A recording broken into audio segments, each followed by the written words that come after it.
Hey guys, welcome back to Big Oak Homestead. I'm Jenny. In today's video, I'm going to do the 10 question challenge that was originally developed, posted on YouTube by Copper Kettle Farms. It's a little different for me. I'm gonna be lame.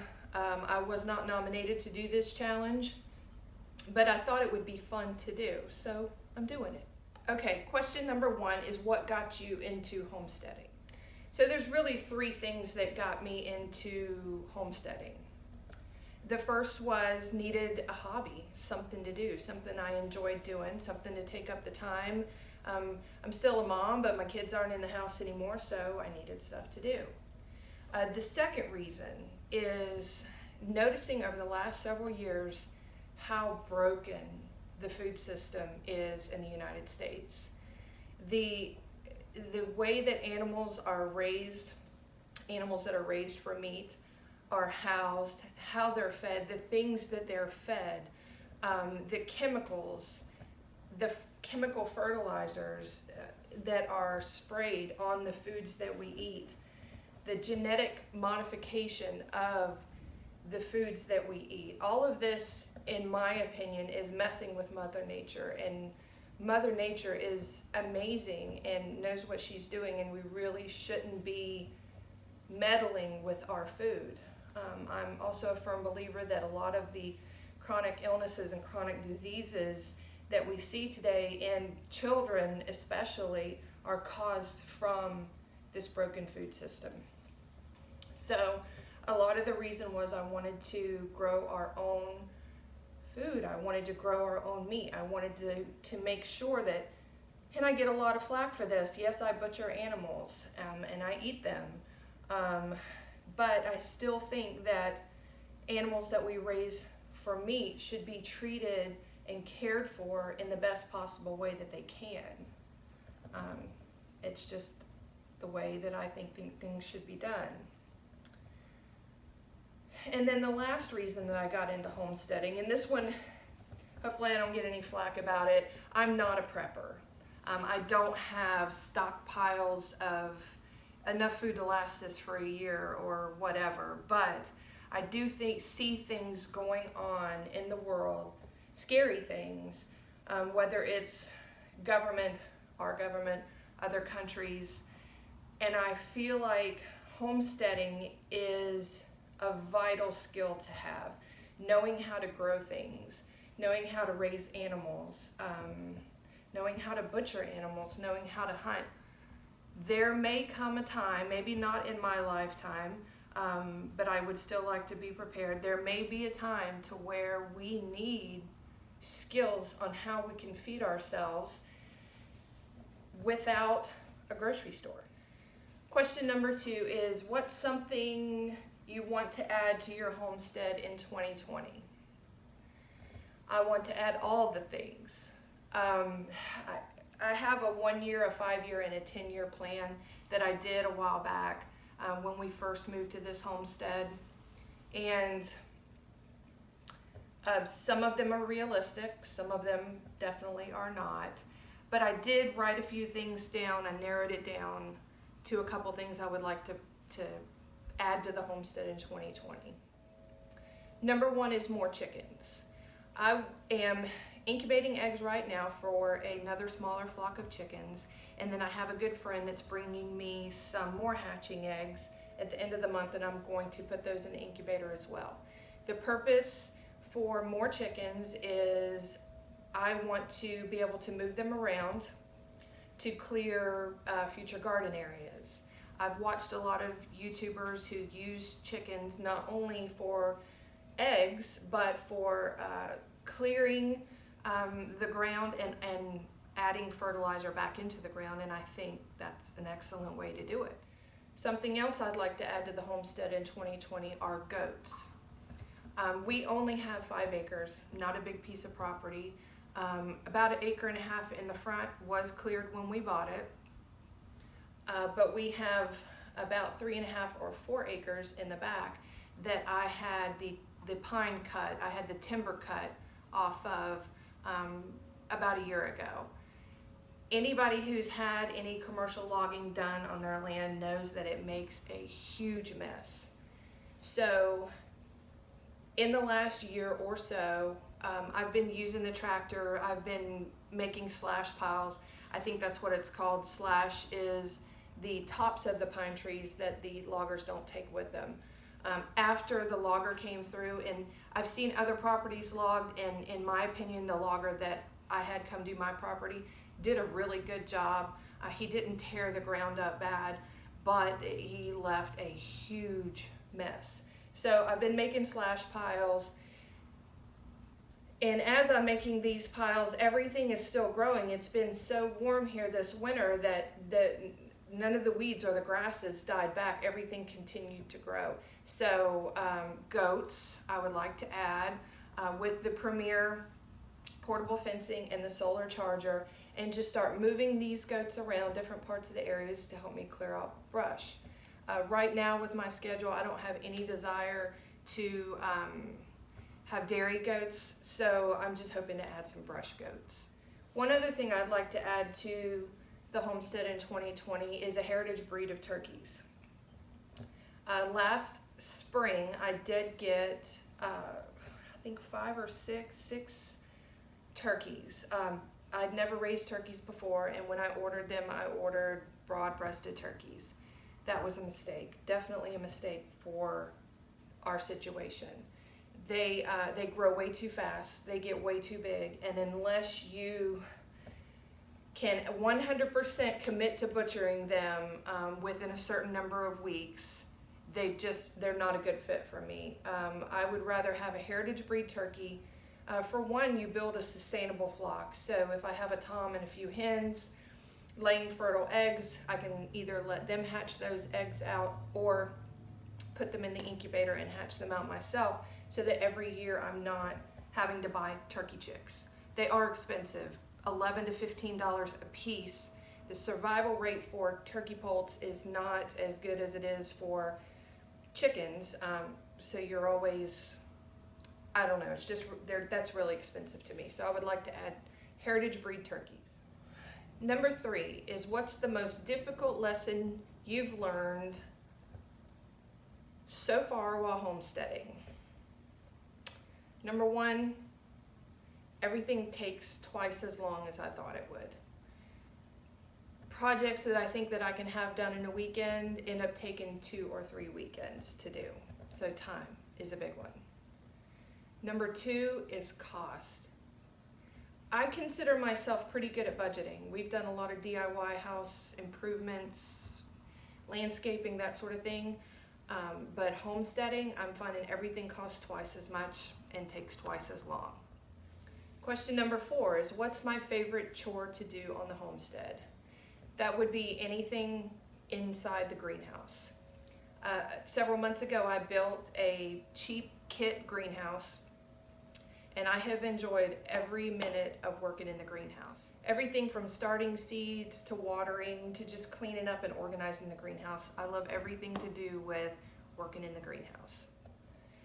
Question number 5 is, what's my favorite thing to grow? I have to say, and this is going to sound absolutely crazy, but I think my favorite thing to grow so far has been potatoes. I just started with some cheap seed potatoes that a neighbor gave me, their extras, put them in the ground, hilled up the dirt, never having grown potatoes before, and they did fantastic. I only grew 1 row. I ended up with tons of potatoes, and here's why it's funny. I am on the keto diet. I don't eat potatoes. So all of those potatoes were given away, and some of them eventually went bad. So it's kind of dumb. I've enjoyed growing potatoes. Question number 6.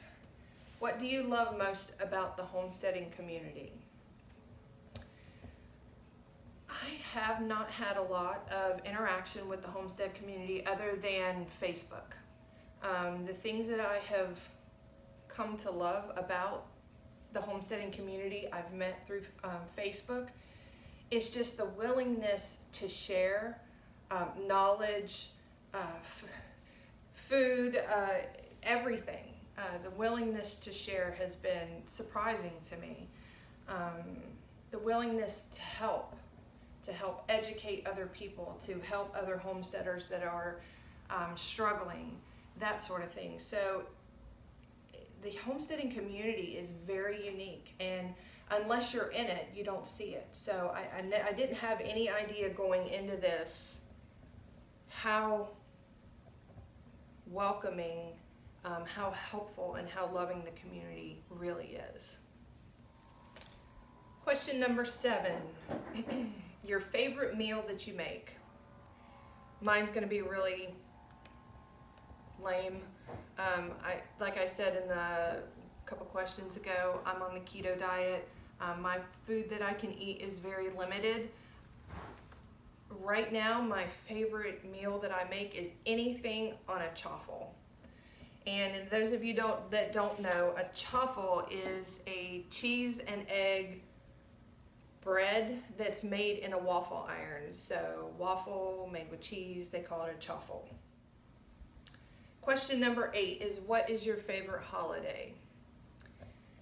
My favorite holiday has to be Christmas, but it's not for the reasons that most people love Christmas. Most people love Christmas because of the movies on TV, the dinners, the baking, that sort of thing.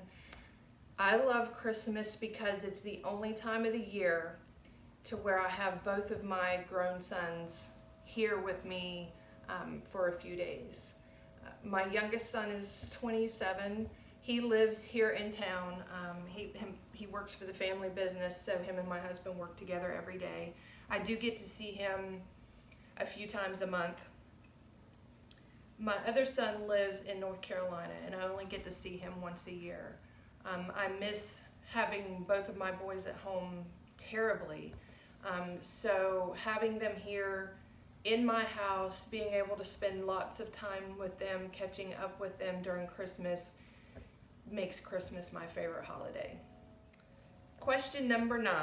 Is your homestead where you intend to settle permanently, or are you looking to create one elsewhere?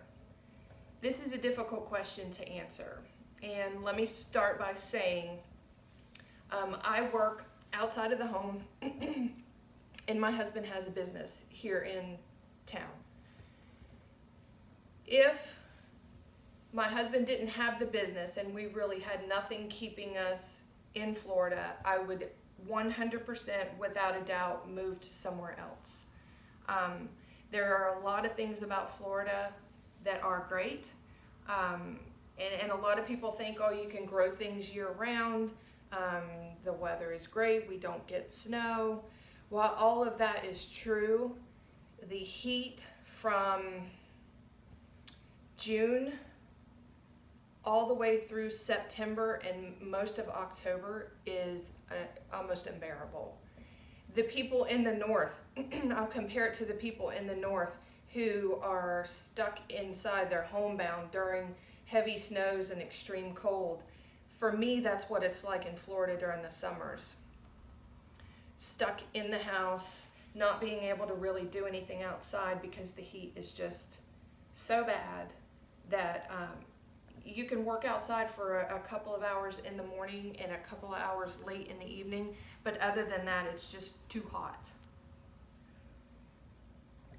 Another drawback to homesteading in Florida is the soil.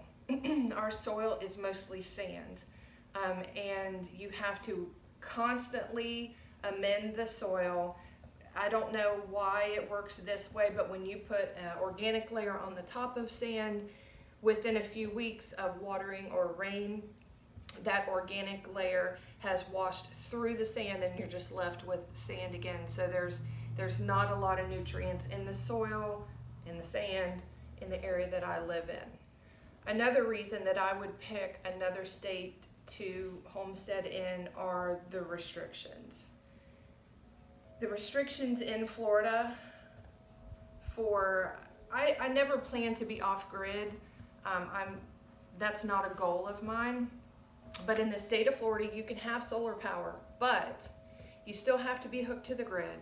and you still have to pay the taxes and the fees associated with having electricity run to your home. Number 2, rainwater collection is illegal. I'm not sure on if it's legal to collect rainwater on, say, a garage or a barn for garden or animals.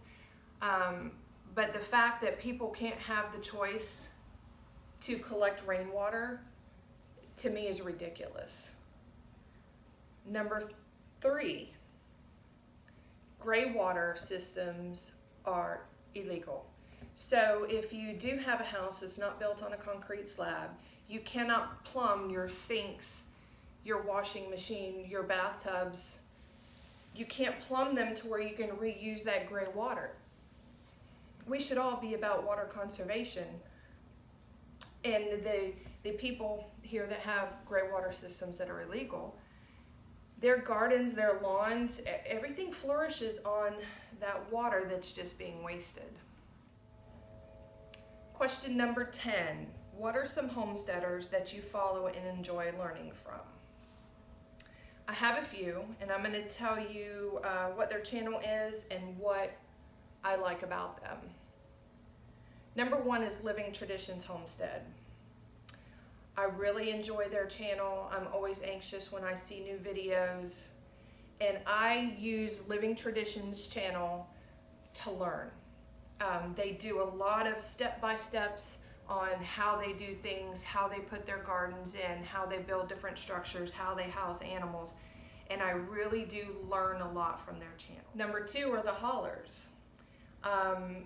The reason that I enjoy their channel is because I like watching them grow.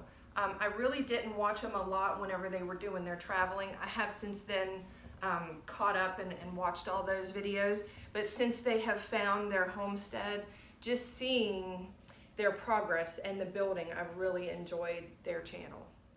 Another channel that I enjoy watching is Self-Sufficient Me. I really like his How to Grow a Ton Of series. He goes over in all these different videos of how to grow a ton of, insert name of vegetable or fruit here. I also love the Aussie accent, so it makes it entertaining to watch. The last channel is David the Good. He is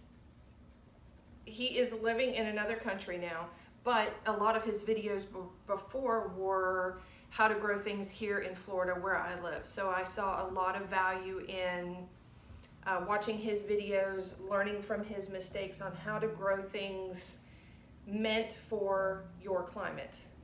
He's also very funny, very entertaining to watch. He puts a lot of, him and his wife are musicians, he puts a lot of music into his videos, and I just really enjoyed it.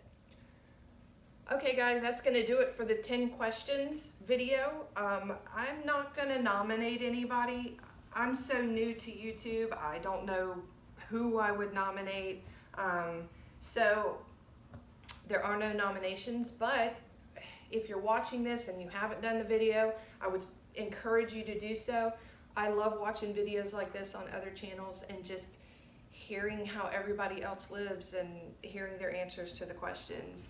So thanks for watching. If you have anything to add, input, advice, tips, put them in the comments below, and thanks for watching. Bye.